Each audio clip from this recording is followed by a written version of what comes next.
তখন গৌরহরির অপার করুণা কটাক্ষ দন্য হয়ে রসিক শেখর চূড়ামণি আমার রাধা মাধব যুগল কিশোরের করুণায় আজকে এই ভাগবতী সাক্ষাৎকারের তৃতীয় শুভরাত্রি। তাই সকল গৌর ভক্ত বৈষ্ণব চরণে দিনাতি দিনের শতকোটি দণ্ডবৎ প্রণাম।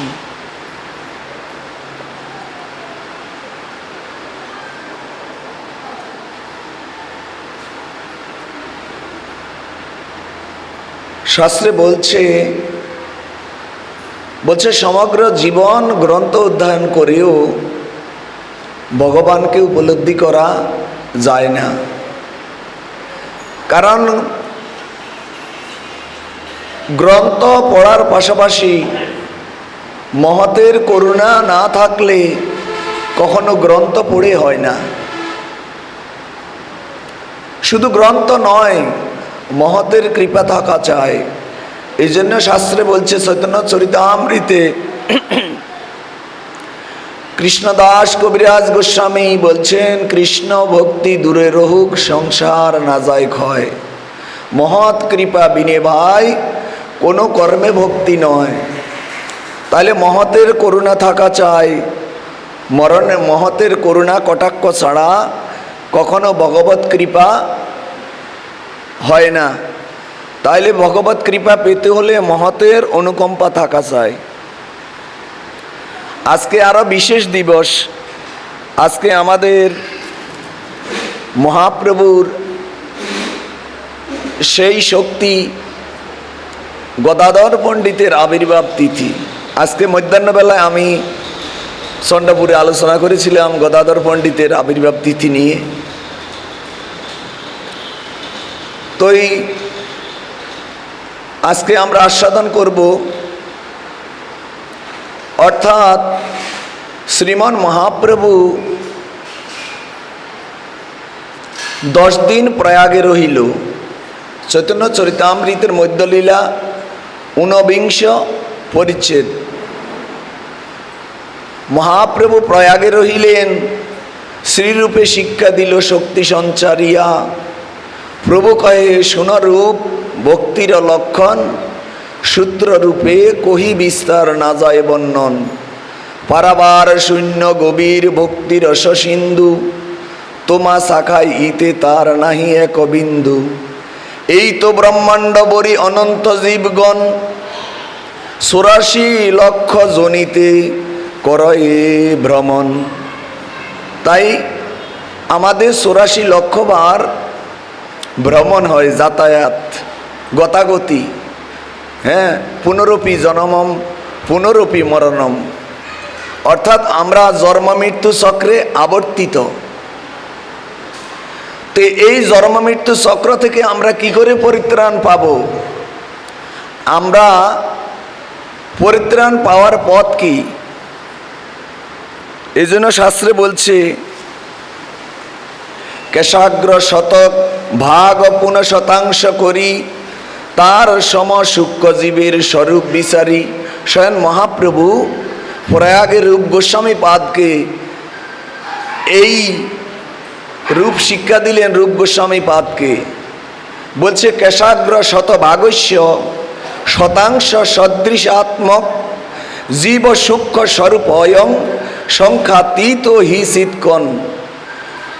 বালাগ্র শতভাগস্য শতদা কল্পিতস্য চ বাগ জীব সবিজ্ঞ ইতি সাহাপরা শ্রুতি। বলছে কেশাগ্র শতভাগস্য, অর্থাৎ চুলের অগ্রভাগকে যদি 100 ভাগ করা হয়, তবে ইয়ার প্রত্যেক ভাগকে যদি আবার 100 ভাগ করা হয়, তাহলে শেষোক্ত প্রত্যেক ভাগ সূক্ষ্ম হইবে। সূক্ষ্ম, তাই স্বরূপত জীব তত সূক্ষ্ম, আমরা ততই সূক্ষ্ম। তাই জীবের স্বরূপ অতি সূক্ষ্ম, আর ভগবান হচ্ছে বিভূষিত, আর জীব অনুচিত। ভগবানের চিৎকন অংশ আর জীব অংশী। জীব নিয়ম্য, ভগবান নিয়ন্তা। আর জীব শাস্য, ভগবান শান্তা। তাহলে এই হচ্ছে জীবের স্বরূপ, আমাদের স্বরূপ। অর্থাৎ আমরা কি, আমরা তো ভুলে মত্ত হয়ে আছি, আমরা তো ভগবানকে ভুলে গেছি। এই ভগবানকে ভুলার নাম হচ্ছে মায়া। তার মধ্যে স্থাবর জঙ্গম দুই ভেদ, জঙ্গমে তির্যক জলস্থর সর বিভেদ। স্থাবর আর জঙ্গম দুই ভাগে বিভক্ত। স্থাবর, স্থাবর মানে কি, এক জায়গায় যারা আছেন, হ্যাঁ, লড়াচড়া করতে পারে না, হ্যাঁ, এরপরে স্থাবর চলাফেরা করিতে পারে না, বৃক্ষাদি তরুলতা আদি এরা চলাফেরা করতে পারে না। আর জঙ্গম চলাফেরা করতে পারে, যেমন পশু পাখি মানুষ। তার মধ্যে মনুষ্য জাতি অতি অল্পতর, মানে 4 লক্ষ বার মানুষ, 80 লক্ষ বার পশু পাখি কীট পতঙ্গ, স্থাবর জঙ্গম। তাহলে তার মধ্যে ম্লেচ্ছ পুলিন্দ বৌদ্ধ শবর। আমরা এই 80 লক্ষের মধ্যে কখনো বৌদ্ধ হয়ে গেছি, কখনো পুলিন্দ, কখনো শবর কুলে আমাদের জন্ম হয়েছে, কিন্তু আমরা ভগবত ভজন করার সৌভাগ্য হয়নি।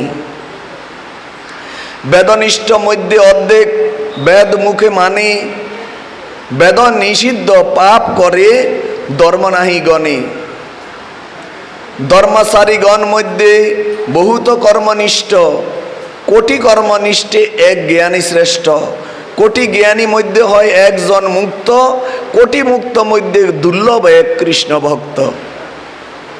তাই কৃষ্ণ ভক্ত নিষ্কাম, অতএব শান্ত, ভুক্তি মুক্তি সিদ্ধকামী, সকলেই অশান্ত। এই জন্য আপনি দেখবেন অনেকে ভাটে আসলে বই বই জুড়ে, আবার অমনস্ক থাকে, দাদা কিয়া পাঠ করছে বুঝি নাই, এই কানে দিয়ে ঢুকছে, এই কানে দিয়ে বাইরেছে। কারণ অনেকে ভাটে আসে কেন জানেন? অনেকে ভাটে আসে অনেকের সাথে দেখা করতে। ফাটের যে লক্ষ্য আমাদের, সে লক্ষ্যের মধ্যে নাই। আবার অনেকে মুখের মধ্যে খাবার, হ্যাঁ, পান চিবাচ্ছে। এই সামান্য এই আধা ঘন্টা 1 ঘন্টাও মানে খাওয়া ছাড়া থাকতে পারে না। খাইতে খাইতে খাইতে খাইতে মানুষের যত ভোগ তত দুর্ভোগ। আপনি যত খাইবেন তত অসুস্থ হবেন। আর খানা থেকে এই জন্য সাধুরা কম খায়। কালকে আমারে দাদা আসি বলতেছে, দাদা আপনার জন্য 2 কেজি আনাই, মানে আমি দুর্বল হয়ে যাব ভাটে। আমি বলছি না, আমি দুধ টুধ খাবো না। তো এই সরস্বতী দা এতগুলো প্রসাদ রাখে, আমি সেখান থেকে 1 কণিকা প্রসাদ হাতে করে নিয়ে চলে যাই। এত কম খাবারের পরও আমরা কেন অসুস্থ হই না? কারণ এটা হচ্ছে ভগবত কৃপা, ভগবানের অনুগ্রহ। ভগবানের অনুগ্রহ যদি পাইতে হয় তাহলে ভগবতমুখী হইতে হয়। ভগবতমুখী হইতে হইলে কি করতে হবে? বেদ নিষিদ্ধ আচরণ ছাড়তে হবে আমাদেরকে। বেদে আমাদেরকে যেসব জিনিস নিষিদ্ধ করে দিলেন, কি নিষিদ্ধ করে দিলেন? আমাদেরকে প্রথমেই নিষেধ করলেন শাস্ত্রে, হ্যাঁ, অনেক নিষিদ্ধ সার, খুঁটিনাটি পরিহারি একান্ত হইয়া হরির নাম কর সবাই হাতে তালে দিয়া। হরির নাম করছে, সবাই হরির নাম করে, কিন্তু নিষিদ্ধাচার যেগুলো শাস্ত্রে নিষিদ্ধ আছে, যেই বৈষ্ণব আচার, এগুলা নিষিদ্ধ সার কেউ মানে না। গুটি 2-1 জন, তারা মধ্যে কুটিমুক্ত মধ্যে একজন দুর্লভ কৃষ্ণ ভক্ত। যারা কৃষ্ণ ভক্ত তারা মানে, যেমন আজকে একাদশী উপস্থিত হয়েছে, যত দুঃখ কষ্ট রোগ শোক হোক, যত ব্যথা যত যন্ত্রণাদায়ক হোক, তিনি একাদশী ব্রত পালন করবে। আর মহাপ্রভুর আবির্ভাব তিথি হলো, হ্যাঁ, আজকে আবির্ভাব তিথি পালন করব। আবার বহু মঠ মন্দির আছে খিচুড়ি খাবায়। কিন্তু যারা ভক্ত হইতে চায়, ভগবানকে ভালোবেসে ভগবানকে আপন ভাবি যদি ভজন পথে যায়, তাহলে তারা কখনো এইসব ত্যাগ করতে পারে না। মরে যাবে কিন্তু কখনো ছাড়বে না। এটা হচ্ছে তার অনুরাগ। আমি এ পথে থাকি, মরবো, তবুও আমি ছাড়তে পারবো না, এটা নিষ্ঠা। কে আজকে দুপুরে পাটে আমি বলছি, গদাধর পণ্ডিত বলছে আমি ক্ষেত্র সন্ন্যাস ছাড়বো, কিন্তু আমি আমার গৌরের চরণ ছাড়তে পারবো না।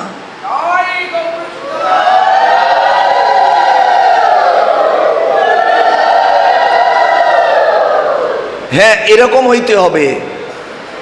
এরকম চিন্তা ভাবনা না থাকলে আমাদের ভজন হবে না। হ্যাঁ, আমরা তো পারবো না বাবা, শাস্ত্রে কত কথা কইছে, এত জ্ঞান কি পালন করি হারা যাইব নি? হ্যাঁ, আমাদেরকে পাইতে হবে, অভ্যাস করতে হবে। মানুষ অভ্যাসের দাস, মানুষই তো সব পারে, মানুষই কিন্তু ভগবানকে লাভ করে। হ্যাঁ, পশু পাখিও ভগবানকে লাভ করে, কিন্তু মানুষে বেশি লাভ করে। কেন? কারণ মানুষে পারে একমাত্র ভগবানকে আরাধনা করার সামর্থ্য মানুষের বেশি। কারণ মানুষের দুটো হাত আছে, বিবেক বুদ্ধি আছে, চিন্তা চেতনা আছে, ভালো মন্দ চিন্তা করতে পারে মানুষ, কিন্তু পশু পাখি পারে না। দেখেন, মানুষের জন্য জেলখানা আছে, কিন্তু পশু পাখির জন্য জেলখানা নাই। মানুষের জন্য কেন জেলখানা? কারণ মানুষ পৃথিবীর সর্বশ্রেষ্ঠ জীব। তো সর্বশ্রেষ্ঠ কখন হবে? ভালো কর্ম করলে সর্বশ্রেষ্ঠ হবে, আর অন্যায় কর্ম করলে জেল। কিন্তু পশু পাখির জন্য কোনো জেল আসেনি, কোনো আদালত আছে নাই, কিন্তু মানুষের জন্য আছে। এই জন্য মানুষ সৎকর্ম না করলে, সদাচার না থাকলে, ভগবত আরাধনা না থাকলে, হরির নাম না থাকলে জীবের কোনো গতি নাই, কোনো গতি নাই। আমি যে কালকের দিন বাঁচবো, কালকে হরির নাম করবো, এই সুযোগ নাই। আজকে ভালো আছি, আজকেই করিনি, কালকে করতে পারবো কিনা ঠিক নাই। কত মানুষ অসুস্থ হয়ে যাচ্ছে, হ্যাঁ, বাঘ বন্ধ হয়ে যাচ্ছে, তারপরে অসুস্থ হয়ে যাচ্ছে। আচ্ছা, আমার একটা হাত যদি অসুস্থ হইতো, আমি কি দুটো হাত লড়াইতে পারতাম? তুই ভগবান যে আমাকে কৃপা করে ভালো রেখেছেন, এটাই তো ভগবানের কাছে আমি কৃতজ্ঞ। তাই ভগবান কেন আমাদেরকে সৃষ্টি করছেন? জীব অমৃতস্য পুত্র। প্রত্যেকটা জীব ভগবানের শরণ হইতে এসেছে, আবার ভগবানের শরণে যেতে হবে। ভগবানের শরণে যেতে হলে আর কোনো রাস্তা খোলা নাই, আপনাকে ভজন করে বেরোতে হবে, নিরলস ভজন করতে হবে, নিরলস। হ্যাঁ, আধা ঘন্টা আমরা পাটে আইলে ঘুমে ধরে, কালকে অনেকের ঘুমে ধরছে। হ্যাঁ, মনে হয় যে কয়েক রাত্র অনিদ্রিত। দিনের বেলা ভালো করে ঘুমাবেন, ভাগবত স্থানে আসি ঘুমাইলে অপরাধ, অর্থাৎ এটা তো মহা অপরাধ। আমি বলবো না, বললে অনেকের মনে কষ্ট হবে। এটা তির্যক যোনি প্রাপ্ত হয় ব্যাস আসনের সম্মুখে এসে ঘুমাইলে।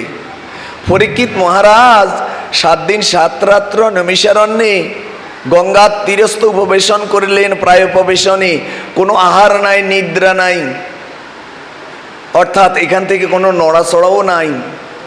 হ্যাঁ, কিন্তু সুখদেব গোস্বামী পাদ কিছুক্ষণ পরেই কিন্তু তিনি অচেতন হয়ে যাইতেন।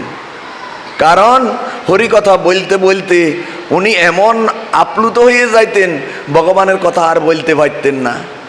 তখন তিনি কখনো চোখ বন্ধ করে কাঁদতে কাঁদতে অস্থির হয়ে পড়তেন, কখনো শুয়ে যাইতেন হরিকথা বলতে বলতে।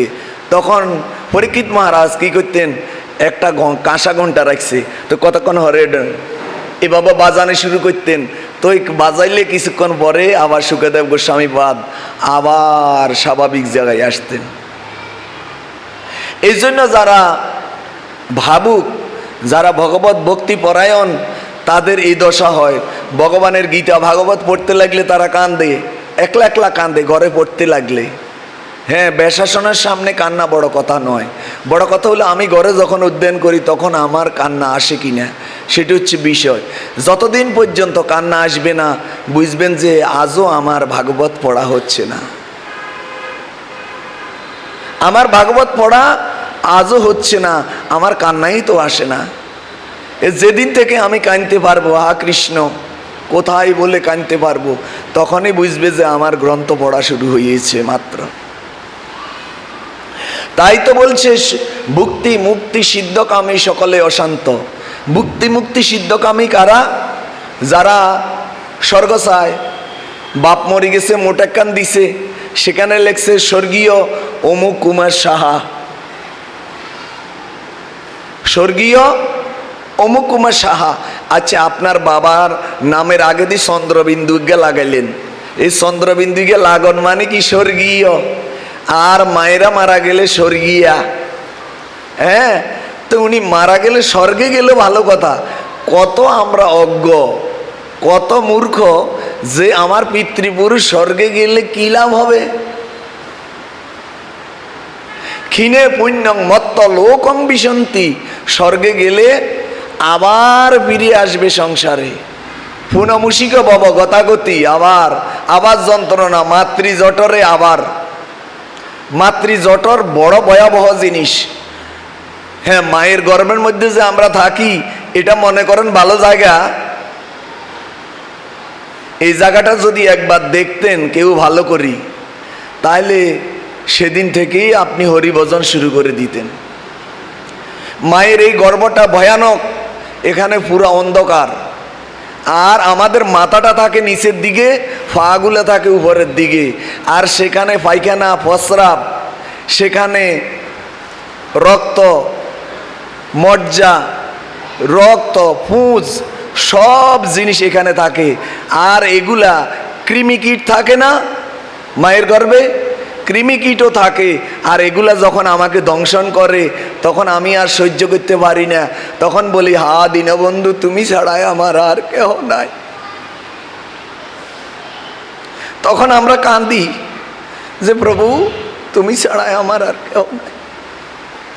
তখন কখন আমার সে জ্ঞান হয়? সপ্তম মাসে সে জ্ঞান আমাদের স্ফুরিত হয়, আমরা তখন কাঁদি মায়ের গর্ভে। আর স্বয়ং ভগবান এত করুণা পরবশ হয়ে তিনি কি করলেন? তিনি মাতৃগর্ভের মধ্যে ঢুকলেন। তো তখন গ্রন্থকার বলছে, হা ভগবান, তুমি এত অপবিত্র জায়গার মধ্যে তুমি ঢুকলে, তুমি এত অপবিত্র জায়গার মধ্যে ঢুকলে, তুমি তো স্বয়ং সচ্চিদানন্দময় ভগবান, তুমি সোনার রত্ন সিংহাসনে প্রতিনিয়ত উপবেশন করো, আর তুমি এই কদর্য জায়গার মধ্যে তুমি প্রবেশ করলে। তখন ভগবান বলে, আরে আমি যদি তোদেরকে না দেখে রাখি, মায়ের গর্ভে যদি তোদের কষ্ট না দেখি, তাহলে জগতে তোদের কষ্ট আর কে দেখিবে? তখন ভগবান মায়ের গর্ভে ঢুকে আমাদের দুঃখ, যন্ত্রণা, কষ্ট সহ্য করতে না পেরে ভগবান আমাকে ত্রাণ করার জন্য তিনি মায়ের গর্ভে ঢুকে। আমরা তো সুখ উপভোগ করি, কিন্তু আমরা বুঝতে পারি না যে ভগবান কত আপন, ভগবান যে কত করুণাময়। ভগবান আমার দুঃখে দুঃখী হয়, কিন্তু আমরা ভগবানের দুঃখে দুঃখী হই না। ভগবান আমাদের কাছে কি চায়? ভগবান আমাদের কাছে কি চায়? একটু ভালোবাসা চায়। হ্যাঁ, আমি যদি প্রাণ খুলে একটু ঠাকুরের নাম করি, ভগবান এটা চায়। যেমন কোনো মা রুগ্ন সন্তান যখন অসুস্থ হয়ে পড়ে, তখন মা কি করে?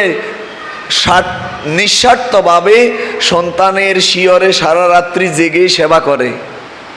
কোনো স্বার্থ নাই সন্তানের প্রতি মায়ের, মায়ের মতো নির্ছল ভালোবাসা পৃথিবীতে আর নাই। তাই সেবা করে কি জন্য জানেন? যে 2 দিন পরে ছেলেটা সুস্থ হয়ে আমাকে মা বলে ডাকবে। এই জন্য মা সন্তানকে সেবা করে। আমার ভগবানও আমাদেরকে প্রতিনিয়ত সেবা করছে, আমাদেরকে অক্সিজেন দিচ্ছে। দেখেন না, করোনার সময় কত লোক মারা গেছে অক্সিজেনের অভাবে।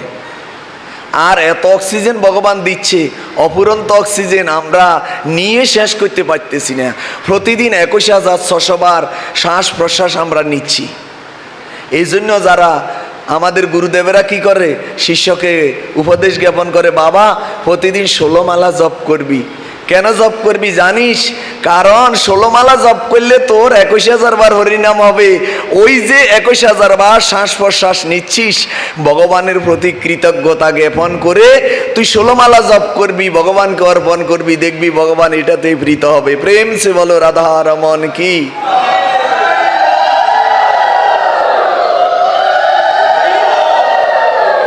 এই জন্য গুরুদেবেরা বলে 16 মালা জপ করবি, 16 মালা জপ করলে 21,000 হরিনাম হয়।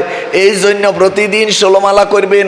কারণ হচ্ছে আমাদের শ্বাস প্রশ্বাস 21,600 বার। আবার বেশি হয় কম হয়। বেশি যখন আপনি খরচ করবেন আপনার পরমায়ু কমে যাবে, আর আপনি যখন খরচ কম করবেন আপনার পরমায়ু বেড়ে যাবে। এখন আপনি খরচ কম কি করে করবেন? আপনি কারোর সাথে জর্গা বিবাদ করলে আপনার পরমায়ু খরচ হয়ে যাবে, শ্বাস প্রশ্বাস বেশি নিবে।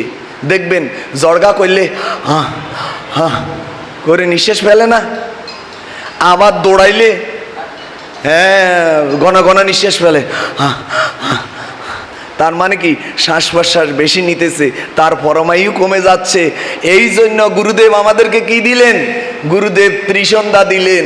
যখন আমরা ত্রিসন্ধ্যা করি, ব্রু যুগলে যখন আমাদের চক্ষুকে স্থাপন করে বসি, তখন আমরা নিঃশ্বাস বন্ধ করে গুরুমন্ত্র স্মরণ করি, তখনই পরমায়ু ধীরে ধীরে বেড়ে যায়। আর যারা বেশি বেশি হরিনাম জপ করে তাদের পরমায়ুও বেড়ে যায়। কারণ হরিনাম করার সময় হরে কৃষ্ণ কৃষ্ণ কৃষ্ণ হরে হরে, হরে রাম রাম রাম হরে হরে নিঃশ্বাস কম ফেলানো হয়। এই জন্য তাদেরও পরমায়ু বেড়ে যায়। হরিনাম যত বেশি করবে তত বেশি পরমায়ু বাড়বে। এই জন্য বর্তমান মানুষ দেখছেন না তাড়াতাড়ি মরে যাচ্ছে, অল্প বয়সে মরে যাচ্ছে। 30-40 বছরের ছেলেরা যুবকেরা মরে যাচ্ছে। কেন মরে যাচ্ছে? আমরা তো একবারও এটা খতিয়ে দেখি না। এ মরে যাওয়ার কারণ একটাই, অনিয়ন্ত্রিত জীবন। হ্যাঁ, অনেক রাত্র পর্যন্ত জাগন থাকে, মোবাইল দেখে, বাজে জিনিস দেখে, এই চোখ দিয়ে খারাপ জিনিস চিন্তা করে। আর এগুলো চিন্তা করতে করতে এক সময় ব্রেনটা নষ্ট হয়ে যায়। তখন আমরা কই ব্রেন স্ট্রোক করছি, হ্যাঁ ডায়াবেটিস হয়ে গেছে তাড়াতাড়ি। এর কারণ কি? কারণ অনিয়ন্ত্রিত খাবার দাবার। ভালো খাবার খায়নি, স্নিগ্ধ প্রীতিকর ভালো খাবার নাই। এই ভালো খাবার না খাওয়ার কারণে অসুস্থ আর রোগে শোকে জর্জরিত হচ্ছে। কারণ ভগবান এই জন্য বলছে, কলিযুগে আমি অস্ত্র আনিনি বটে, আমার সুদর্শন আমি 2টা জায়গায় রাখছি। এক হচ্ছে মৃদঙ্গের মধ্যে, আরেকভাবে রাখছি আমি রোগের মধ্যে। কলি হত জীব এমনি তো হত জন্মিতে মরা, আরো রোগে ব্যাধিতে জর্জরিত হবে। যত বেশি খাবে তত বেশি অসুস্থ হবে। আর নরম বিছানায় ঘুমাবে, তাড়াতাড়ি স্পেন্ডাইলিস্ট অসুস্থ হবে। এই জন্য শক্ত বিছানায় ঘুমাবে। চাতুর্মাস্য ব্রত পালন করবে, নিয়ম সেবার ব্রত পালন করবে। কালকে আলোচনা করছি না, ব্রাহ্মণেরা চাতুর্মাস্য ব্রত পালন করে নারদ ঋষি তাদের সঙ্গ করে নারদত্ব প্রাপ্ত হইলেন। তাইলে আমরাও সেরকম ভক্তের সঙ্গ করতে হবে, যারা চাতুর্মাস্য ব্রত করে, যারা নিয়ম সেবা ব্রত করে, যারা প্রচুর হরির নাম করে, যারা ভক্ত সঙ্গ করে, যারা খুঁটিনাটি পরিহার করে, শাস্ত্র বাক্য মর্যাদার সহিত পালন করে, তাদের সঙ্গ করতে হবে। তাহলে তোমার ভজনও দৃঢ় হবে। আর তুমি হরির নামও করছো, অনাচারও করছো। হ্যাঁ, তোমার পাতলা পায়খানা হয়েছে, তুমি সিপ্রোসিন 500 খাইলে, আবার দুধও 1 গ্লাস খাইলে, ক্রিয়া করবে? কখনো ক্রিয়া করবে না। এই জন্য নিষিদ্ধাচার খুঁটিনাটি এগুলো বাদ দিতে হবে, বাদ দিয়ে ভজন করতে হবে। এই জন্য বলছে ভুক্তি মুক্তি সিদ্ধ কামী সকলেই অশান্ত। ভুক্তি মুক্তি মানে কি? ভুক্তি মুক্তি মানে স্বর্গ চায়, স্বর্গ। যারা শালক্যাদি মুক্তি চায়, অনিমা আদি চায়, তাদেরকে বলা হয় ভুক্তি মুক্তি। সিদ্ধি, সিদ্ধি কোনটাকে বলা হয়? সিদ্ধি কয় প্রকার? সিদ্ধি 8 প্রকার। কয় প্রকার? 8 প্রকার। অনিমা, লগিমা, মহিমা, প্রাপ্তি, ঈশিত্ব, বশিত্ব, প্রকাম্য, কামবাসায়িতা। এই 8 প্রকার সিদ্ধি, এই সিদ্ধি হয়েছিল কার? হনুমানের। হনুমান এই জন্য অনিমা লগিমা, হ্যাঁ, মহিমা প্রাপ্তি ঈশিত্ব হনুমানের মধ্যে ছিল। এই জন্য হনুমান আকাশ পথে বিচরণ করতে পারত। কিন্তু প্রভু রামের সন্নিধানে গিয়ে তিনি এই সমস্ত সিদ্ধি পর্যন্ত তা চলে গেল। এই জন্য ভগবান কৃপাময়, ঈশ্বর কৃপাময়। কেউ যদি ভক্তি মুক্তি চায়, ভগবান তাকে কি করে? ভগবান কৃপা করি স্বভক্তি তাকে দান করে। এই জন্য কবু স্বর্গে উঠায়, কবু নরকে ডুবায়, দণ্ডজনে রাজা যেমন নদীতে চুবায়। ভগবান এই জন্য আমাদেরকে একবার ডুবায়, একবার চুবায়। চুবায় তিনি কি করেন? জীব অজ্ঞ, আমি বিজ্ঞ, বিষয় কেন দিব? স্বচরণামৃত দিয়ে আমি বিষয় বুলাবো। ভগবান আমাদেরকে দিতে চাচ্ছে, কিন্তু আমরা নিতে পারছি না। এরপরে সে ভুক্তি। ভুক্তি কাকে বলা হয়? ভুক্তি মুক্তি বলছে না, ভুক্তি বলা হয় পরকালে স্বর্গাদি ভোগ, ইহকালে সুখ ভোগ। আমি হরির নামা করছি, ভগবানের কাছে যাই চাইতেছি, ভগবান আর হোলাগারে মেট্রিক পাস করাই দেন। তুই হোলাগা মেট্রিক পাস করলে তোমারে দুগা কলা দুমু। ভগবান কি 2 টাকার ঘুষ করে অফিসার নেই? ভগবানের ঘুষ দিব? এটা হচ্ছে যাই স্বার্থপরতা। ভগবানের কাছে কোনো কিচ্ছুর অভাব নাই, ভগবানের কাছে চাইবার কোনো প্রয়োজনই নাই। আরে ভগবান আমাদেরকে দিবে, আমরাও ভগবানকে দিব। Give and take. ভগবানকে আমি দিব কি? ভগবানকে আমি দিব আমার হৃদয়খানি। এই জন্য আমার গুরুদেব গাইতো, প্রভু আমি তোমায় দিব কতখানি, তুমি দিলে জগৎ খানি, আমি তোমায় দিব কতখানি। তো তুমি দিলে তো, গাছে ফুল ফল, নদী ভরা জল, এত কিছু তুমি দিলে, এত খাবার দাবার আমাদেরকে দিলেন ভগবান, কিন্তু তার বিনিময়ে ভগবানকে কিচ্ছু দিই না। ঠাকুর ঘরে এদুরে গ্লাস এগিয়ে, অনেক ভক্তের বাড়িতে গেলে দেয় এদুরে গ্লাস এগিয়ে, এদুরে সরই এক কান চিনি দিতে দিতে শেষ। ঠাকুরের লাই এদুরে সরই, এদুরে গ্লাস আর চিনি কদ্দুর রাখছে ঠাকুর ঘরে, আর নিজেরা অজস্র খানা খাইতেছে।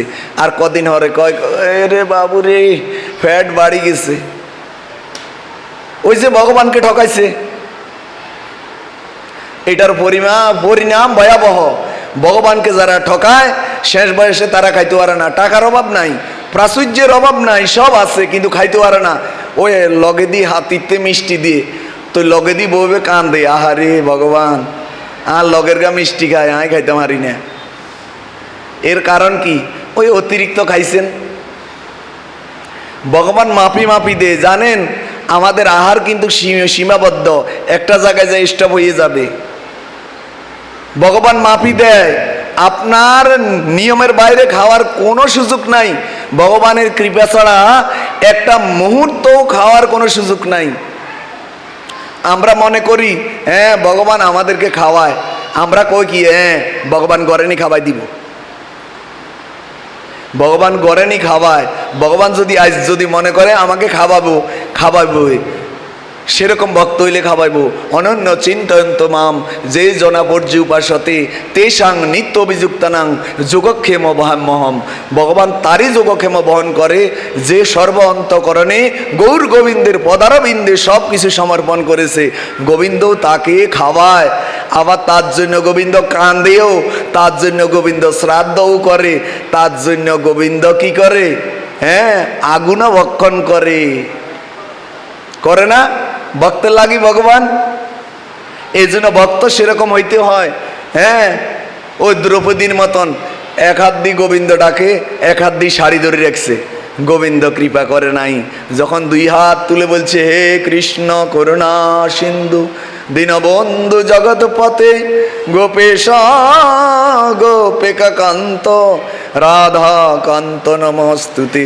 আমরা সংসারকে এক হাত দিয়ে ধরে রাখছি, আর এক হাত দিয়ে হ্যাঁ বেলা 8টা বাজে ঘুমে তুনুডি হ্যাঁ, ঠাকুর ঘরে জাগাইতে গেছে 10টা বাজে, হ্যাঁ, বিছনার মধ্যে বউকর নাই গো, আর 1 কাপ চা দিও, বিস্কুট দিও, বিছনার মধ্যে খায়। এটা কি হিন্দু আলি ধর্ম? যারা বিছনার মধ্যে খায়, হিন্দুরা বিছনার মধ্যে খায়? এটা ম্লেচ্ছরা খায়। তো যে হিন্দু বিছনার মধ্যে খায়, সেই হিন্দু এখনো ম্লেচ্ছ। ঘুমেতুন উঠি চা খায়। আরে ঘুমেতুন উঠি আমি চা কেন খাবো? ঘুমেতুন উঠি মা 10 রাত্রি অনিদ্রিত থাকলেও তার সন্তানের কখন ক্ষুধা লাগে মা বলতে পারে, আর কেউ বলতে পারে না। তেমনি ভক্ত আর ভগবানের সম্পর্ক এরকম যে ভক্ত বলতে পারে আমার গোবিন্দের কখন ক্ষুধা লাগে। এই জন্য ভক্ত ব্যান রাইতে উড়িয়ে ঠাকুর জাগায়, উঠো উঠো গোরা চাঁদ নিশি পোহাইলো, নদীয়ার লোক সব জাগিয়া উঠিল, ময়ূরা ময়ূরী রব কোকিলের ধ্বনি, কত সুখে নিদ্রা যাও গৌর গুণমণি। এটা কারা গায়? যারা ভগবানকে ভালোবাসে, ঠাকুরের সেবা করে, তারা ব্যান রাখতে উঠি গায়। আরে মাঘ মাসে, এবার পৌষ মাসে যে শীত পড়ছে না, এই শীতের মধ্যে 4টা বাজে উঠি দেখি যে এতে স্নান করে। একদিনও গরম জল দিয়ে স্নান করে না, একদিনও অসুস্থ হয় না, একদিনও গরম জল ব্যবহার করে না, একদিনও অসুস্থ হইতে আমি দেখি নাই। প্রতিদিন ঠান্ডার মধ্যে স্নান, কিন্তু একদিনও তো অসুস্থ হইতে দেখলাম না। এই বয়সে অসুস্থ কারা হয় জানেন? যাদের জীবন মরণ সব কিছু প্রভুর চরণে সমর্পণ করে নাই, অসুস্থতা তাদের জন্য। এই জন্য ভালো থাকতে হইলে ভগবানকে নিয়ে ভালো থাকতে হবে।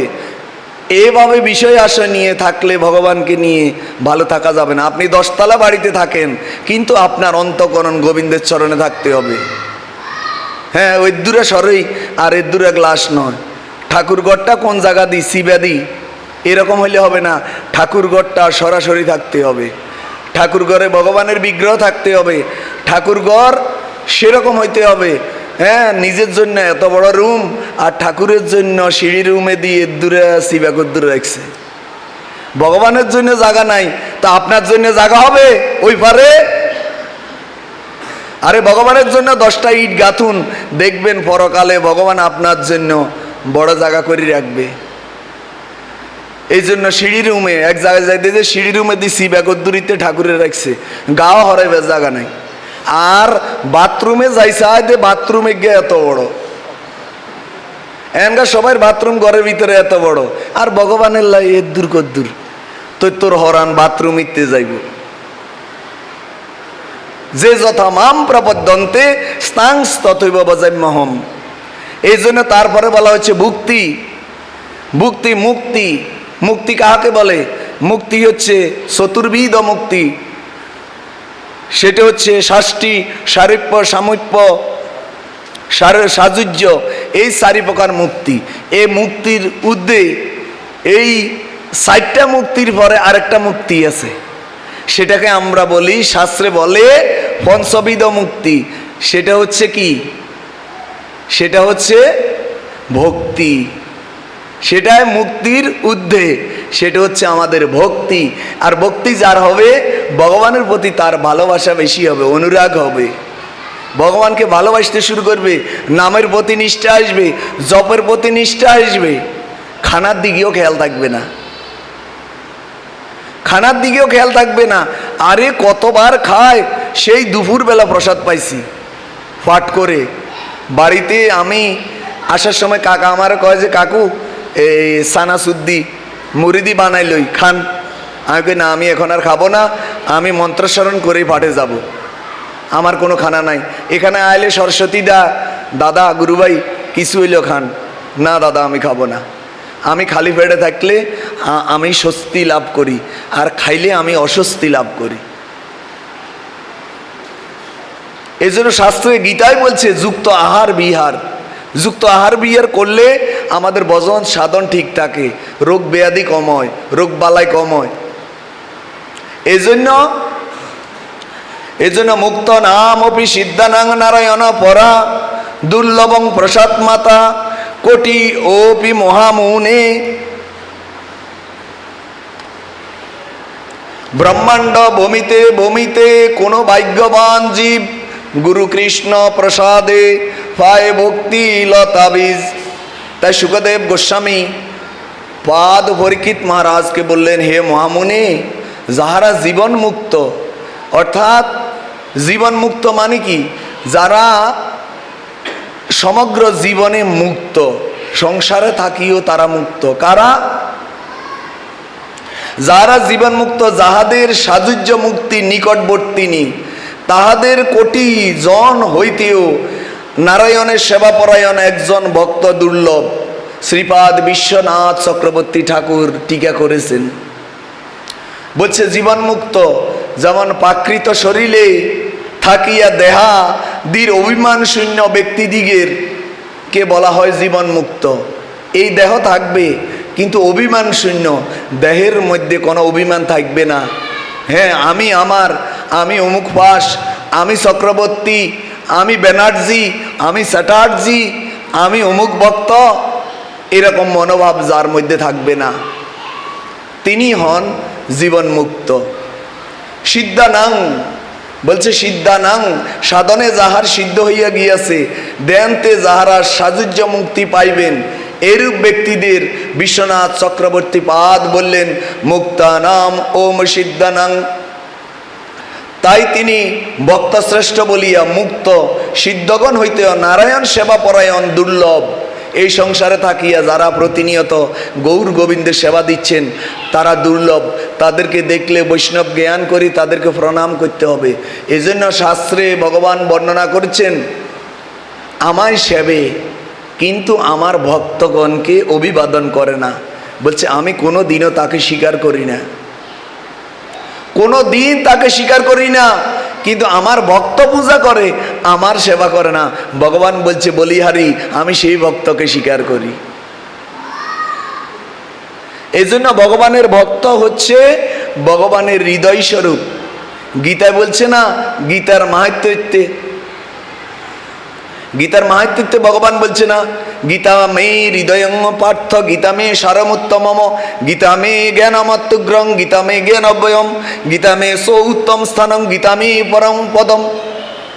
হে অর্জুন, গীতা আমার হৃদয় স্বরূপ আর ভক্ত আমার হৃদয় স্বরূপ।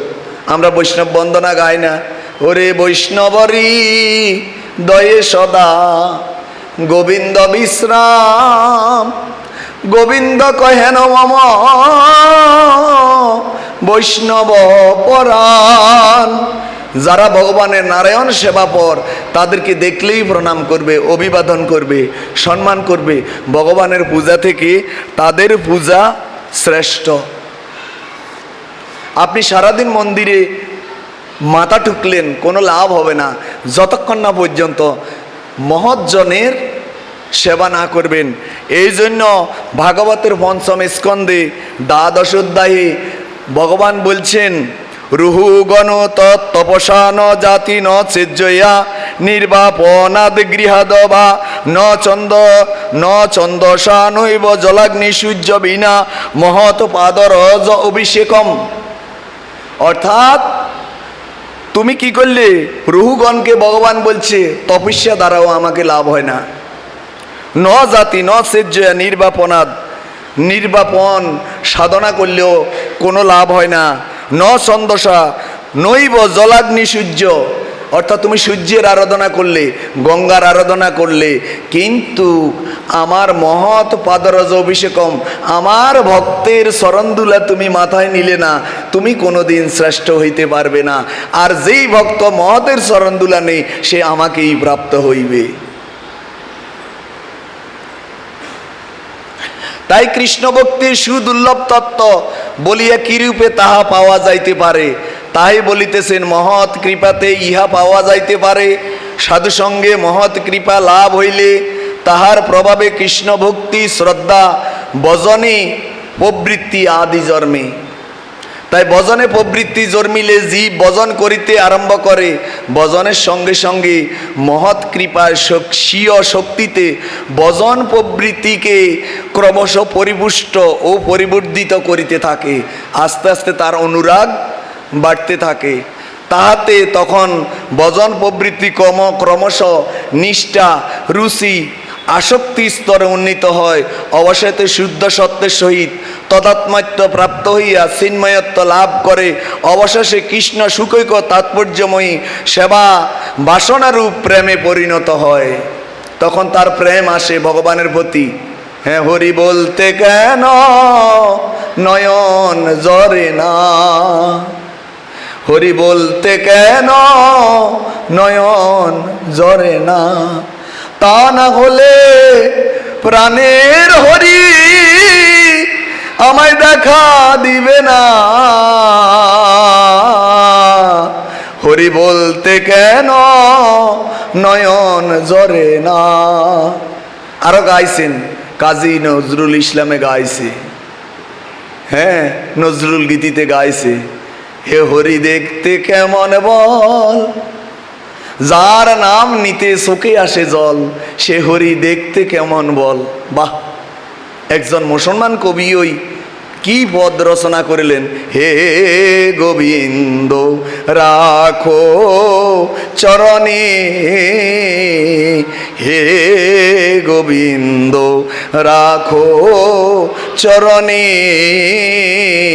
তবু চরণে শরণাগত, তবু চরণে শরণাগত, আশ্রয় দাও আশ্রিত জনে, হে গোবিন্দ রাখো চরণে। তাই নজরুল গাইলেন, আর বিশ্বকবি রবীন্দ্রনাথ ঠাকুর কি বললেন, আমার মাথা নত করে দাও প্রভু তোমার চরণ দুলার তলে। এই জন্য তো তিনি বিশ্বকবি। হ্যাঁ, তিনি কত বড় কথা লিখলেন, হে গোবিন্দ আমার মাথা নত করে দাও তোমার চরণ দুলার তলে। আরে মাথায় যদি নত না হয় তাহলে তোমার ভক্তি কোথায়? তোমার ভক্তির লক্ষণ কি? ভক্তির লক্ষণ সুয়াসের লক্ষণ নয়, ভক্তির লক্ষণে হচ্ছে প্রণাম। এই জন্য বৃন্দাবনে রাধাকুণ্ডে রঘুনাথ দাস গোস্বামী ভগবানকে প্রতিদিন 1000 বার দণ্ডি প্রণাম করতেন। রঘুনাথ দাস গোস্বামী কতবার ভগবানকে 1000 বার দণ্ডি প্রণাম, লাঠির মতো শুয়ে যাইতেন প্রভুর সামনে যাই, আর বৈষ্ণব দেখলেই প্রণাম দিতেন, দণ্ডি লম্বা হয়ে শুয়ে যাইতেন রঘুনাথ দাস গোস্বামী। এখনো বৃন্দাবনে গেলে মনে হয় আমাদের রঘুনাথ দাস গোস্বামী এখনো কান্দে রাধাকুণ্ডে, এখনো কান্নার ধ্বনি শোনা যায় রূপ সনাতন গোস্বামীর, এখনো চোখের জল পড়ে সেই রাধাকুণ্ডে। তারা তো নিত্যসিদ্ধ পরিকর, তারা আজও পৃথিবীতে রয়ে গেলেন। তারা আমরা এই জাগতিক চোখে দেখি তারা লীলা প্রকট করলেন, কিন্তু না, তারা এখনো যাননি। ভক্ত কখনো মরে না, ভক্ত সারা জীবন থেকে যায়। এই জন্যই তো বলছে কীর্তিমানের বাবা কোনো মৃত্যু নাই। এজন্য হরিদাস ঠাকুর 500 বছর আগে দেহ রাখলেন, কিন্তু এখনো ভক্তেরা হরিদাসের কথা বললে কান্দে। এত ভালোবাসা রাখি গেলেন তিনি, এত ভজন রাখি গেলেন, এত নিরপেক্ষতা রাখি গেলেন। তাহলে সেই নিরপেক্ষতাই আমাদেরকে ভজনে প্রবৃত্তি জন্মায়।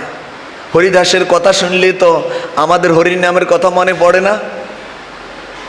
হ্যাঁ, হরিদাস ঠাকুরকে হোসেন শাহ বলছেন, আলাউদ্দিন হোসেন শাহ বলছেন, হরির নাম ছাড়, নইলে তোকে সমুচিত দণ্ড দিব, এমন দণ্ড দিব আর কোনো মুসলমান যেন হিন্দু আলী ধর্ম পালন না করে।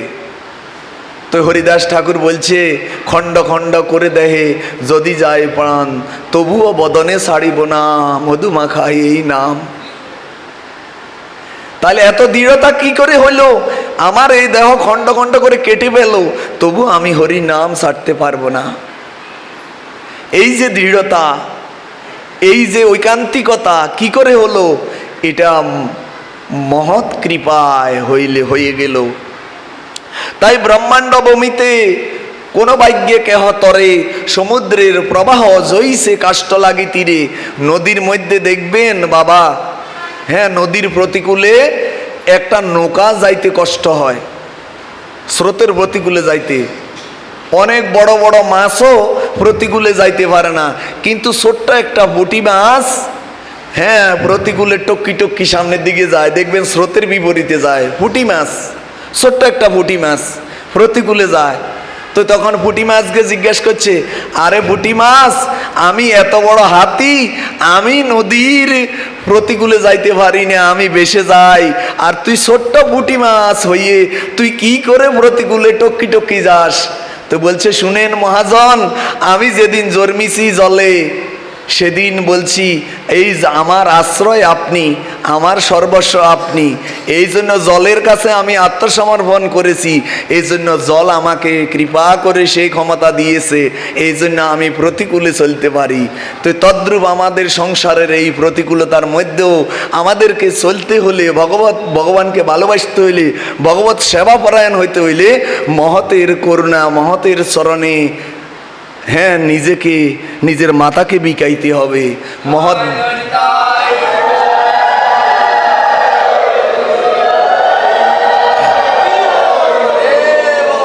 তাহলে আমরাও টক্কি টক্কে নদীর প্রতিকূলে যেমনি টক্কি টক্কে চলে যাই, তেমনিও সংসারের এই প্রতিকূলতার মধ্যে আমরা টক্কি টক্কি সাধুসঙ্গ, বৈষ্ণব সঙ্গ, ভগবানের সেবা পেতে থাকবো, তাতে জীবনের কোনো দুঃখ থাকবে না। এই জন্য আমার গুরু পাদপদ্ম বলছে সংসারটা হচ্ছে খুব কঠিন বিপদ, এটা ভয়ানক। এই সংসার যেমনি আমার উত্তরণেরও উপায় আছে, সংসার আমার অধপতনেরও উপায় আছে। দুইটা জিনিসে ভগবান দিয়ে রাখছে। হ্যাঁ, এই সংসারে মায়াও দিয়ে রাখছে, আবার এই সংসারে বজনও দিয়ে রাখছে।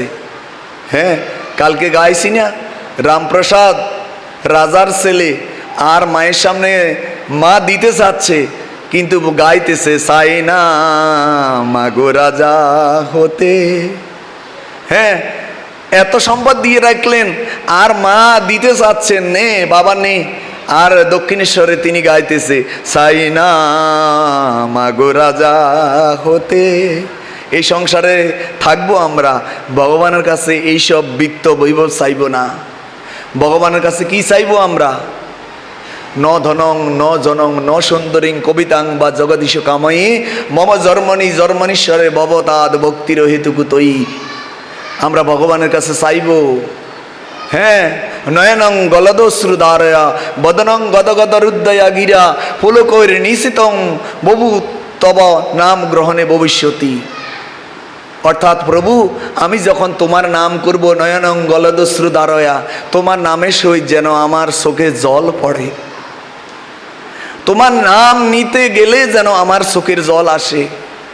নয়নং গলদশ্রুধারয়া বদনং গদগদ হৃদয়া গিরা, আমার যেন কণ্ঠরুদ্ধ হয়ে যায়, তোমার হরিনাম করতে করতে যেন চোখের জলে আমি ভাসতে থাকি, আমার যেন এই দশা হয়। ভগবানের কাছে এটা চাইতে হবে। তোমার পার্শ্বদগণ যেমনি হরির নামের সাথে সর্বস্ব দিয়ে দিলেন, আমরাও যেন আমাদের সর্বস্ব তোমার এই নামের সাথে দিয়ে দিতে পারি। আমার নামাচার্য হরিদাস ঠাকুর তো নামের সেবা করলেন, সমগ্র জীবন মরণ প্রাণ সব কিছু দিয়ে দিলেন। হ্যাঁ, গোবিন্দ দাস প্রসাদ নিলেন, প্রসাদও নিলেন না, প্রসাদকে অমর্যাদাও করলেন না, মহাপ্রসাদের বন্দনা করে এক রঞ্চা প্রসাদ নিলেন, একটু প্রসাদ নিয়ে আচমন করে আবার হরিনাম জপ শুরু করে দিলেন। জপমালায় জপ করবেন, এই জন্য আমার নামাচার্য হরিদাস ঠাকুর জপমালায় হরিনাম করেছিলেন। 3,33,000 নাম করতেন, মাসে 1 কোটি নামের সংকল্প করতেন। হ্যাঁ, গোবিন্দ দাস আসি বলছে, প্রভু তুমি অসুস্থ, তুমি অসুস্থ, অন্যদিন তুমি জোরে জোরে নাম করতে, আজকে তোমার নাম বিন্দু বিন্দু। হ্যাঁ, বিন্দু বিন্দু করিতেছে শঙ্কা সংকীর্তন, আস্তে আস্তে হরিনাম করতেছে, তো তাই অন্যদিন বসি বসি হরিনাম করতো, আজকে হরিদাস ঠাকুর শুয়ে গেলেন, তাই তাড়াতাড়ি করে মহাপ্রভুকে যায়, বলছে প্রভু তোমার হরিদাস তো আর ভালো নাই, তোমার হরিদাসের শেষ সময়, এই কথা বলা মাত্র মহাপ্রভু পাগলের মতো ছুটলেন। মহাপ্রভু মহাপ্রভু দ্রুত বেগে হরিদাসের কাছে চলে গেলেন, যাই বলছে, হরিদাস তুমি কেমন আছো, কহ সমাচার। আর হরিদাস ঠাকুর বলল, বাবু গো, শঙ্কা কীর্তন নাহিসপুরে কেমতে খাইব, মহাপ্রসাদ আনিয়াছ কিমতে উপেক্ষিব। প্রভু আমি ভালো আছি, কিন্তু আমার অসুস্থ বুদ্ধিমন, কারণ আমার শঙ্কা কীর্তন নাহিপুরে, আমার শঙ্কা কীর্তন এখনো হয়নি। ভজনে কি অনুরাগ কি করে হলো? এই জন্য মহাপ্রভু কি করলেন, আপন জনকে দিয়ে আমাদেরকে ভক্তি ভজন শিক্ষা দিলেন, যেন আমরাও এরকম হই, যেন হরিনাম করতে করতে যেন আমাদের প্রাণটা চলে যায়। হ্যাঁ, এভাবে নাম করতে হবে আমাদেরকে, প্রভু আমার প্রাণটা যেন হরির নামেই যায়, আমার বদনে যেন যদি কোনো কথা থাকে যেন হরি কথা থাকে, হরির নামে থাকে, যেন কখনো বিষয়ের কথা না আসে। যার মুখে ভাই হরি কথা নাই, তার কাছে তুমি যেও না। যার মুখ দেখি তুমি ভুলে যাবে হরি, যার মুখ দেখি ভুলে যাবে হরি, তার মুখ পানে চেয়েও না, তার মুখ পানে চেয়েও না। এজন্য যারা বাজে কথা বলে তাদের সাথে সঙ্গ করা যাবে না। হ্যাঁ, কথার কিন্তু তরঙ্গ উঠে। হ্যাঁ, একজন একজনের সাথে কথা বলতে লাগলে, ও দিদি তোমার বড় মেয়ে কি করে, বড় মেয়ে ডাক্তার, ওরে মা গো, সে সময় আর ঘুমে ধরে না, কথার তরঙ্গ বেড়ে যায়। এবার তোমার মেজো মেয়ে কি করে, হ্যাঁ মেজো মেয়ে প্রফেসর, ও বাবা কথার কি তরঙ্গ, ঘুমে ধরে না। আচ্ছা তোমার ছোট মেয়ে কি করে, ছোট মেয়ে তো হচ্ছে ইঞ্জিনিয়ার, ও কথা এবার বাড়তে থাকে। তোমার মেয়ে জামাইরা কি করে, কিন্তু এই সময় ঘুমে ধরে না। যখন হরি কথা শুরু হয় তখন তো ঘুমে ধরে। এর কারণ কি? এর কারণ হচ্ছে মাতার রসে মহামায়া উডি নৃত্য করে, কলি মহারাজ উডি নৃত্য করে। কলি কোন জায়গায়? হ্যাঁ, ভাগবতে স্পষ্ট বর্ণনা করছে কলির অবস্থান কোথায় কোথায়। আমি আজকে বর্ণনা করে দিচ্ছি, আপনারা ঘরে যা মিলে দেখবেন ভালো করে। আমি পৃষ্ঠা নম্বর কই দিই। শ্রীমদ্ ভাগবতের প্রথম স্কন্ধ 17তম অধ্যায়, বাড়ির যে ঘরে দেখবেন। শ্রী সুত উবাস অভ্যর্থিতস্তদা তস্মৈ স্থানানি কলয়ে দদো দূতং ফানং স্ত্রীন সুনা ইয়ত্রা ধর্মচ্যুত চতুর্বিদ পুনর্চ যাচমানায় যতরূপ মদাত প্রভু ততহন্মৃতং মদং কামং রজ বৈরঞ্চ পঞ্চমম। সংস্কৃত ভাষায় বুঝা বড় কঠিন, আমি বাংলা করে দিচ্ছি। বলছে কলি মহারাজ পরীক্ষিতের কাছে 4টা জায়গা প্রথমে চেয়েছে। দূতং, দূতং শব্দের অর্থ কি? দূতং শব্দের অর্থ দ্রুত ক্রিয়া। দ্রুত ক্রিয়া মানে কি? দ্রুত ক্রিয়া মানে তাস পাশা জুয়া এসবকে বুঝায়। দূতং ফানং, ফানং মানে কি? ফানং মানে,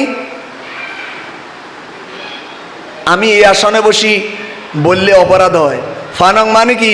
অনেকে বোতল নিয়ে অভ্যস্ত না, এটাকে বোঝানো হচ্ছে। স্ত্রী অস্ত্রী, এর পরে স্ত্রী অস্ত্রী মানে কি? নারী জাতির প্রতি যারা আসক্ত। এরপরে 4 নম্বরে বলছে সুনা, দন্ত্যস্বর দীর্ঘকার মধ্যাহ্ন আকার সুনা। সুনা শব্দের অর্থ কি? এ কথা বললে বেজাল, কালকে তো শুরু হয়ে যাব দোকানে দোকানে গন্ডগোল, দোয়ানে দোয়ানে যুক্তি করব। পাঠক তো গিয়া দেখছি 2 দিন বালা, অন্ত খারাপ। এই সুনা শব্দের অর্থ হচ্ছে যাই জীব হত্যা করে যারা খায়। এবারে তো খারাপ লাগছে বেজাল। এই জন্য নকুল কুমার বিশ্বাস করছে না, যদি উচিত কথা কই তাহলে বলবে তোমরা আমি ভালো মানুষ নয়, যদি সত্য কথা কই তাহলে বলবে তোমরা আমি ভালো মানুষ নয়। দেশে পুষ্টিহীনতায় ভুগিয়া কারো হয়েছে টিভি, আবার কারো ঘরে দিবারাত্রি চলছে ভিসিআর টিভি। এই কথাটি যদি এখন ভোটের মধ্যে কই, তাহলে বলবে তোমরা আমি ভালো মানুষ নই। ঠিক নি গো? হ্যাঁ, কালকে সাদ ওয়ানে যুক্তি করিব। হ্যাঁ, এতে নাঙ্গ বিরুদ্ধে কইছে, আমনাকে বিরুদ্ধে কই ন। গ্রন্থ ইয়ান আর বাপে লেখে ন, গ্রন্থ ইয়ান ব্যাসদেব গোস্বামী পাদে লেখছে। বাড়ির যে মিলে দেখবেন 17তম অধ্যায় 441 পৃষ্ঠা, ভালো করে পড়বেন, তাহলে দেখবেন যে রাস্তা পরিষ্কার জলের মতন। এই জন্য এ কামও করবেন, আবার হরির নামও করবেন না, আপনাকে কাজ করবেন না, হরির নামে ক্রিয়া করবে না। এই জন্য বহু জন্মে যদি করে শ্রবণ কীর্তন তথাপি না পায় কৃষ্ণ প্রেমধন। হেন কৃষ্ণ নাম যদি লয় বহুবার, নহে প্রেম নয় অশ্রুধার, তবে জানি দেহেতে আছে প্রচুর অপরাধ, কৃষ্ণ নামের বীজ অঙ্কুর না হইলেও আমার। এই জন্য হরিনাম করতেছে যন্ত্রের মতন, হৃদয় গলে না। দয়াল হরির নামে ফাঁসান গলে, আমার হৃদয় তো গলল না। ফাঁসান গলছে ঠিক আছে, কিন্তু হৃদয় গলে না। কারণ কি? এইটার কারণে। এরপরে আরো বলছে, আরো দোষ আছে আমাদের মধ্যে। মালি হইয়া করে সেই বীজ আরোপণ, শ্রবণ কীর্তন জলে করে সেচন। মালি হইয়া শ্রবণ কীর্তন জলে সেচন করতে হবে, প্রতিনিয়ত শ্রবণ করতে হবে। কি শ্রবণ করতে হবে? সাধু মুখে ভাগবত শ্রবণ করতে হবে, আবার কীর্তনও করতে হবে। কীর্তন করার সময় হাসি দিলে হবে না, কীর্তন করতে হবে ভালোবেসে, কীর্তন করতে হবে। জীবনে লক্ষ্য থাকতে হবে, আমি এমন কীর্তন করব যেন আমার কীর্তন আমার গোবিন্দ শোনে। এই জন্য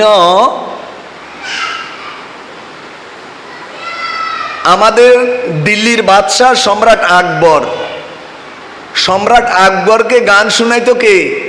তানসেনে, তানসেনে গান শুনাইতো। আর সম্রাট আকবর একদিন তানসেনকে বলছে, আচ্ছা আপনি এত ভালো গান গান, আমার হৃদয়কে পর্যন্ত আপনি কেড়ে নিলেন এই গান দিয়ে। আচ্ছা আপনার গুরুদেব কাকে গান শোনায়? বলছে আমার গুরুদেব এই বিশ্ব ব্রহ্মাণ্ডের যিনি মালিক তাকে গান শোনায়। বলে কি কন? আমি দিল্লির বাদশাহ, আমাকে গান শোনাবে না? বলে না না, যিনি এই বিশ্ব ব্রহ্মাণ্ডের বাদশাহ তাকে তিনি গান শোনায়, ভগবান বাকে বিহারী লালকে গান শোনায়।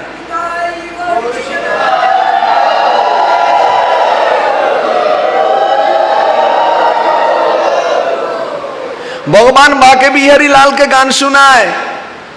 আর তিনি যখন গান শোনায়, ভগবান বাকে বিহারী লাল চোখের জলে কান্দে, ভগবানের চোখের জল পড়ে।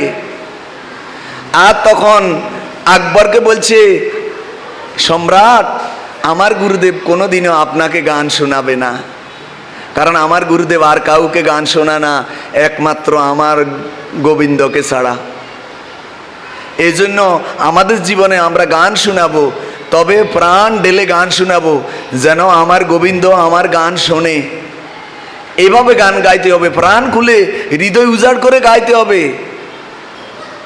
এই জন্য মহাপ্রভু সবাই গান শুনতো না। মহাপ্রভু কার গান শুনতো? চণ্ডীদাস বিদ্যাপতি রায়ের নাটক গীতি। হ্যাঁ, বিল্লামঙ্গলের কবি কর্ণপুর গ্রন্থ মহাপ্রভু পড়তেন, আর চণ্ডীদাস আর বিদ্যাপতির কীর্তন শুনতেন, স্বরূপ দামোদরের কীর্তন শুনতেন, রামানন্দ রায়ের মুখে হরিকথা শুনতেন, আর কারো কাছে নয়। এই জন্য অধিকারী না হলে কখনো ভগবানকে বসে আনা যায় না। এই জন্য ভগবানকে বসে আনতে হইলে বশীকরণ মন্ত্র জানতে হয়, ভগবানকে বসে আনতে হইলে মহতের অনুগ্রহ থাকতে হয়, গুরুদেবের কৃপা থাকতে হয়। বলো সদ্গুরু ভগবান কি? এই জন্য সদ্গুরুর কৃপা লাগতে হয়, গুরুর কৃপা বলবন্তী। গুরু বৈষ্ণব একসাথে কৃপা করলে হবে। তাই বলছে, উপজিয়া বাড়ে লতা ব্রহ্মাণ্ড বেদি যায়, বিরজা ব্রহ্মলোক বেদি পরব্রহ্মে যায়, তবে যায় তদুপরি গোলক বৃন্দাবন, কৃষ্ণ চরণ কল্প বৃক্ষে করে আরোহণ। এই শ্রবণ কীর্তন জল সেঞ্চন করতে করতে হ্যাঁ, ইহা মালিশেছে নিত্য শ্রবণাদি জল, যদি বৈষ্ণব অপরাধ উঠে হাতি মাথা, উপাড়ে বা সিন্ডে তার শুকি যায় পাতা। বলছে বাবা তুমি যতই হরির নাম করো, যতই ভজন করো, সব বিফলে চলে যাবে যদি বৈষ্ণব অপরাধ থাকে। আমরা তো ঘুমে থেকে উঠিয়ে বৈষ্ণব নিন্দা করি, ওরে বাপরে বাপ, সাধুর দোষ দেখি আমরা তাড়াতাড়ি। সাধুর দোষ দেখলে ভয়ানক, এটাকে বৈষ্ণব অপরাধ বলে। বৈষ্ণব অপরাধ কিভাবে হয় জানেন? আমি বৈষ্ণব অপরাধ নিয়ে আলোচনা করছি। লতার রক্ষণ বর্ধনের জন্য তিনটি জিনিস দরকার। এখানে বলছে না লতা, আপনি যদি লতা ব্রহ্মাণ্ডবেদী বৃন্দাবনে যেতে হবে, আমাদেরকে লতা ধরে যেতে হবে, তাহলে লতা গাছ বর্ধনের জন্য তিনটি জিনিস দরকার। প্রথমত মূলে জল সেচন করতে হবে, মূল গোড়ায় জল দিতে হবে। দ্বিতীয়ত কোনো জীব ইহাকে যেন নষ্ট করতে না পারে, বেড়া দিতে হবে। তজ্জন্য মূলের চারিদিকে আবরণ মানে বেড়া দিতে হবে। তৃতীয়ত লতার গায়ে যেন কোনো উপশাখা না উঠতে পারে। উপশাখা মানে কি? পরগাছা। যেমন দেখেন কৃষকেরা জমিতে ফসল পেলে দেখেন না আগাছা উঠে না, তখন এগুলা কি করে? আগাছা সবসময় নিগড়াই ফেলে, তাহলে ফসলটা ভালো হয়। তো আমাদের আগাছা কি বাবা জানেন? আমাদের উপশাখা উঠিলে জল সেকাদি দ্বারা উপশাখা বাড়িয়ে যাইবে। ওই যতই ভজন করেন আপনার অপরাধের ফলে উপশাখা বাড়িয়ে যাবে। তখন কি হবে? বৈষ্ণব অপরাধ। বৈষ্ণব অপরাধের কারণে কি হবে জানেন? বৈষ্ণব অপরাধ শব্দের অর্থ হচ্ছে অপসারিত হওয়া। সাধু নিন্দা করলে সুকৃতি যায় ক্ষয়, এই বেদে কয়। সাধু বৈষ্ণব দেখলেই নিন্দা না করে প্রণাম করবেন। সাধু বন্ড হোক আর চোর হোক আর গুন্ডা হোক বদমাইশ হোক, আপনার কিচ্ছু যায় আসে না। এটার অধিকার আপনার নাই বিচার করার। এটা বিচারক একজন বসে রয়েছে, স্বয়ং গোবিন্দ, তিনি বিচারকের আসনে বসে আছেন, তিনি তার বিচার করবে। কিন্তু তার নিন্দা করে নিজে আত্মঘাতী হবেন না। এই জন্য বৈষ্ণব অপরাধ কিভাবে হয়? কোন বৈষ্ণবকে প্রহার করলে, নিন্দা করলে, দ্বেষ করিলে, অনাদর করিলে, কিংবা ক্রোধ করিলে, কিংবা বৈষ্ণব দেখিয়া হর্ষ প্রকাশ না করিয়া মন খারাপ করি, মানে বৈষ্ণব দেখলে আনন্দিত না হইয়ে মন খারাপ করে বসে থাকলে বৈষ্ণব অপরাধ হয়। এই জন্য কখনো বৈষ্ণব অপরাধ করা যাবে না। হন্তি নিন্দতি বৈদেষ্টি বৈষ্ণবান্না অভিবন্ধতি ক্রুদ্ধতে ইয়াতি নো হর্ষং দর্শয়ে পত পতনানিশট। হরিভক্তি বিলাস গ্রন্থে বলছে বৈষ্ণবে জাতি বুদ্ধি জ্ঞান করা। কখনো বৈষ্ণবকে ইগা অমুক সম্প্রদায়, ইগা অমুক সম্প্রদায়, এই চিন্তা করলেই অপরাধ হয়। এমন অন্য কোনো কারণবশত বৈষ্ণবের প্রতি বৈষ্ণবোচিত সম্মান প্রদর্শন না করিলে অপরাধ হয়। বৈষ্ণবের পক্ষে অনুচিত এমন কোনো আচরণ যদি কোনো বৈষ্ণবে দেখা যায়, তথাপি আচরণের জন্য তাহার প্রতি কোনো অশ্রদ্ধা বা অবজ্ঞার ভাব আসিলে অপরাধ হইবে। মনে মনে অবজ্ঞা করলেও অপরাধ হবে। বৈষ্ণব যদি সুদূরাচার হন, তথাপি কোনরূপ দোষ দৃষ্টি না করিয়া তাহার প্রতি বৈষ্ণবোচিত সম্মানাদি কায় মনোবাক্যে দেখাইতে হবে। কারণ সুদূরাচার হইলেও তিনি সাধু।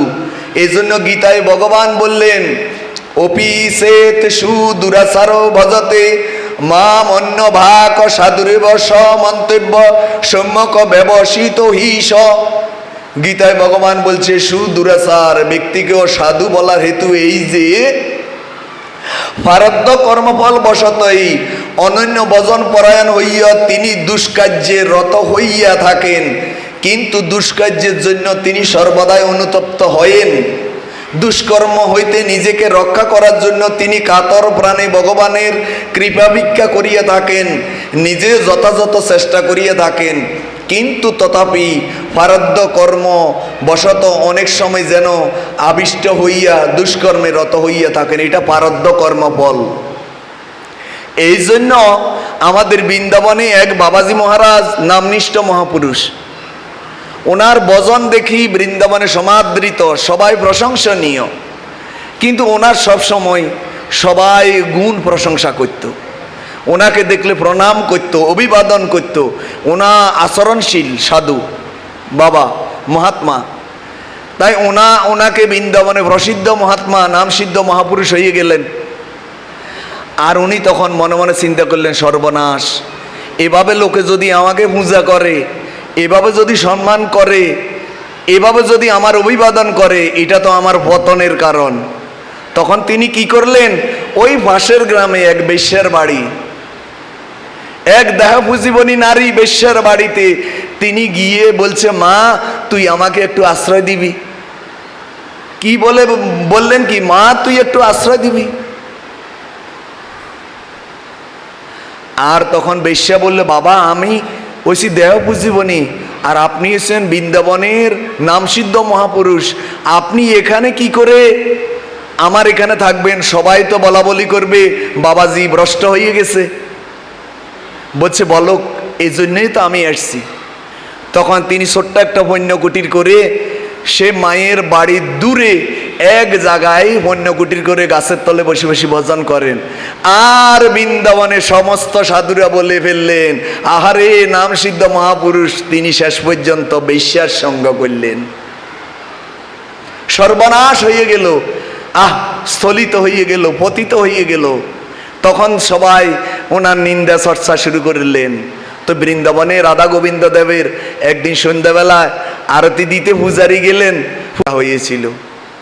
প্রেম সে বলো রাধা রমন কি। এজন্য বাবা খেয়াল রাখবেন, সাধুরা অনেক সময় নিজেদেরকে লুকাইয়ে রাখে। হ্যাঁ, দেখলেই দৈন্যবরে বলবে, আমি অদম দুরাচার, আমি তাপিত, আমি নিষ্পেষিত, আমি দুরাচারী, আমার কোনো ভজন নাই, আমার কোনো সদাচার নাই। যারা প্রকৃত ভক্ত, আপনি প্রকৃত ভক্ত হবেন কি করে বোঝা যাবে? ফলবন্ত বৃক্ষ আপনাতে নত হয়, গুণবন্ত জন আপনাতে বিনম্র হয়, উত্তম বৈষ্ণব হবে নিরভিমান, জীবে সম্মান দিবে জানি কৃষ্ণ অধিষ্ঠান। এই জন্য খেয়াল রাখবেন, এই ভক্তিপথ, এই ভজন পথ বাবা বড় দুর্গম, এত সহজ নয়, এটা দুর্গম পথ। এই দুর্গম পথ পাড়ি দিতে হলে আমাদের মহতের অনুগ্রহ থাকতে হবে, মহতের কৃপা থাকতে হবে। জয় নিতাই। আমি আর বাড়াবো না, আপনাদের সকলের মঙ্গল কামনা করে আজকের মতো হরিকথা এখানে বিশ্রাম দিলাম। শ্রী গুরু নিতাই গৌর সীতানাথ।